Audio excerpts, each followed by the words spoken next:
안녕하세요. 저는 이제 막 결혼을 한 30대 초반의 여자입니다. 저에게는 훈훈한 외모와 착하고 성실함까지 있는 든든한 남자친구가 있었고, 저희는 사귀는 3년 동안 많은 추억을 남기고 있었고, 서로 결혼을 약속하게 되었었죠. 그래서 결혼 날짜를 잡고 상견례까지 준비를 하게 되었습니다. 한 가지 문제가 있다라고 한다면, 저에게는 부모님이 계시지 않았어요.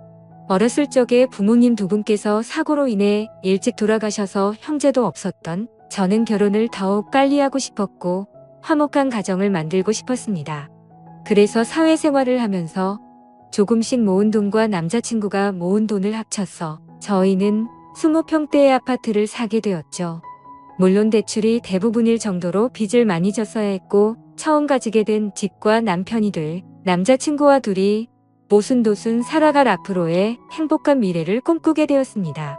어릴 때부터 부모님의 사랑을 못 받고 자라서 그런 건지 가족애가 뭔지 잘 몰랐던 저는 남자친구의 부모님께 친근하게 다가가거나 하는 방법을 잘 몰랐었습니다.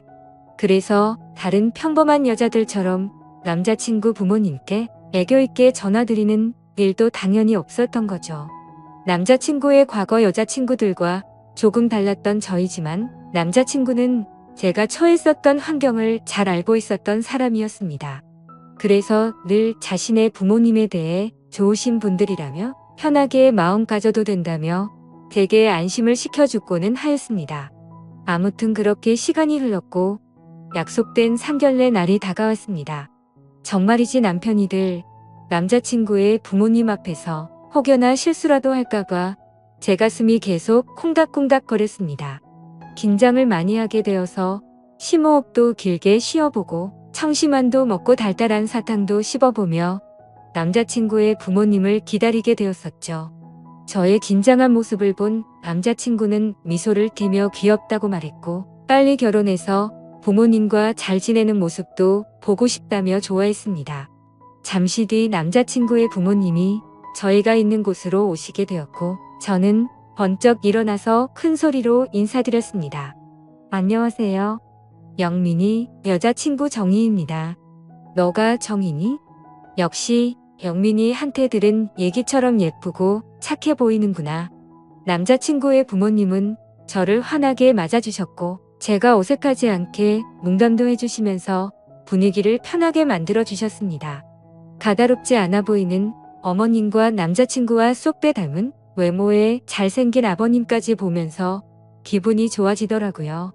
저는 앞으로 예비 시부모님과 사이좋게 지낼 생각에 더욱 행복한 결혼 생활을 꿈꾸게 되었습니다. 그렇게 결혼을 앞두고 설레임의 깊은 나날을 보내고 있었을 때였습니다.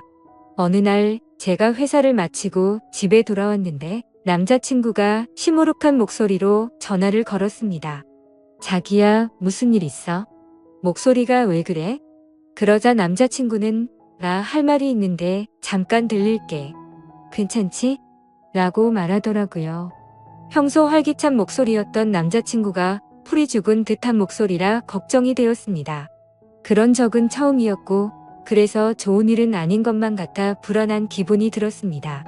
곧이어 남자친구가 제가 혼자 살고 있는 집에 들어왔습니다. 저희가 대출을 받아서 살 아파트에 우리 부모님도 모시고 살아야 할 것 같다고 하더라고요. 그게 무슨 말이야?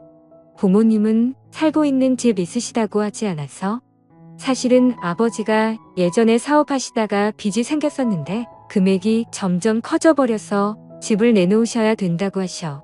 미안해, 정희야.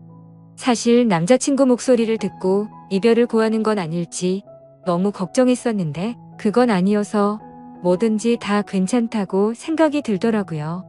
하지만 그럼에도 불구하고 솔직한 마음으로는 남자친구의 말을 듣고 당황하긴 했지만 애써 괜찮게 생각하려고 했습니다. 남자친구의 마음도 이해가 가고 시부모님들이 안쓰럽게 느껴지기도 했고 어렸을 때부터 부모님이 일찍 돌아가셔서 부모님의 품이 늘 그리웠던 저였던지라 시부모님과의 동거에 대한 설레임도 생기게 되었습니다. 그래서 대답했죠. 응, 그래, 괜찮아. 시부모님들 좋으신 분들 갖고 같이 살다 보면 편해지고 즐거운 날도 많겠지.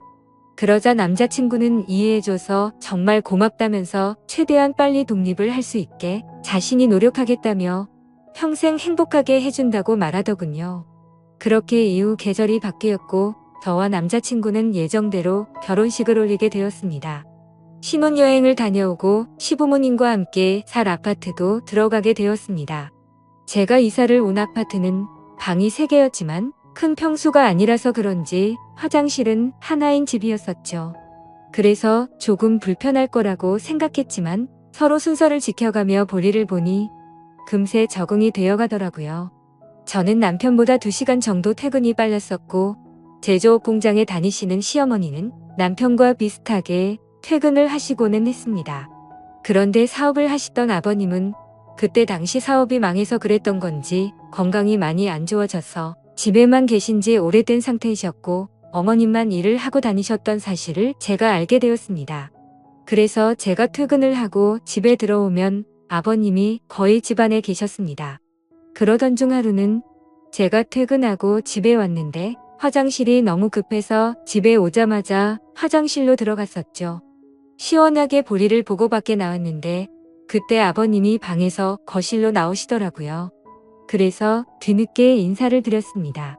잠시 후 저는 아버님께 저녁 식사를 준비해 드리려고 나왔는데 아버님께서도 소파에 나와 계셨습니다. 남편과 시어머니는 밖에서 식사를 하고 오는 일이 잦아서 주로 저와 시아버님 단둘이서만 저녁을 먹는 일이 다반사였습니다. 저는 저녁 준비를 다 하고 어색하게 아버님 저녁 준비 다 됐어요 라고 말했고 아버님이 오냐 하고 식탁으로 성큼성큼 오셨습니다. 그런데 자세히 보니 아버님이 러닝 아래에 짧은 바지를 입고 오시더라고요. 저는 민망하고 당혹스러워서 눈을 어디다 둬야 할지 몰라 했습니다.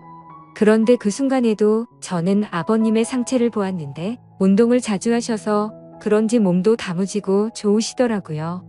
어색한 기운이 돌기는 했지만 아버님과 저는 아무렇지 않게 식사를 마쳤고 저는 설거지를 하려고 그릇을 집어넣고 있었습니다. 그때 아버님이 정수기에 물을 들어 가시면서 제 뒤를 스쳐 지나가셨습니다. 남편과 닮아 얼굴도 잘생기셔서 그런 걸까요? 아버님과 가까워지는 게 저도 모르게 두근두근거려서 기분이 묘하더라고요. 얼마 전 남편이 말하기를 아버님께서 사업도 하셨었지만 그 핑계로 어머님을 놔두고 여러 여자를 만나고 다니셨다는 말이 문득 생각났습니다. 얼굴뿐만 아니라 몸도 멋지신 아버님을 보니 그 여자분들이 아버님께 목을 메었다는 게 이해가 되었고 저도 모르게 아버님이 더욱 매혹적이게 느껴졌습니다. 하지만 일부러 그런 게 아니실 텐데 저만 쓸데없는 생각을 하는 것 같아 제 자신을 보며 순간 부끄러운 마음이 들더라고요. 아무튼 그래서 억지로 다른 생각을 하면서 설거지를 하고 있었는데 그때 저의 뒤로 아버님이 오셨습니다. 회사 다녀와서 힘들 텐데 매번 식사에 설거지까지 하느라 힘들겠구나. 오늘은 내가 도와줄게 하고 본인이 설거지를 하신다고 말하셨습니다. 저는 괜찮다 하며 돌아서서 설거지를 하려고 하는데 자꾸 가까워지니까 기분이 묘해졌습니다. 순간 저희 둘은 눈이 마주쳤고 정적이 흐른 후 말도 안 되는 실수를 저지르고야 말았죠. 아버님은 다무진 몸처럼 과격한 남자였습니다. 정말 누가 봐도 욕을 할 거란 걸 잘 알지만 정신이 나갔던 건지 그 순간만큼 마음이 이끄는 대로 사고를 치고야 말았습니다.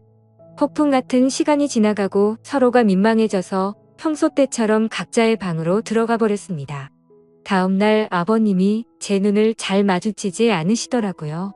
저도 다음날 머쓱한 표정으로 아버님과 인사를 나누게 되었죠. 앞으로 둘이 있어야 하는 시간이 많은데 저희 둘은 어떻게 되는 걸까요? 남편과 시어머님에게 죄를 짓는 기분에 머리로는 안 된다고 하지만 마음은 요동치는 게 정말 머리가 복잡하네요. 저는 어떻게 해야 될까요? 이미 물은 엎질러져 버렸고 아버님께 예전처럼 다시 돌아가자고 먼저 말하는 게 좋을까요? 이성과 본능 둘 중 무엇을 따라가는 게 맞는 건지 모르겠네요. 좋은 답변을 남겨주시면 감사하겠습니다. 오늘의 사연 여기까지입니다. 지금까지 읽어주신 모든 분들 감사합니다. 모두 행복한 하루 되세요. 감사합니다.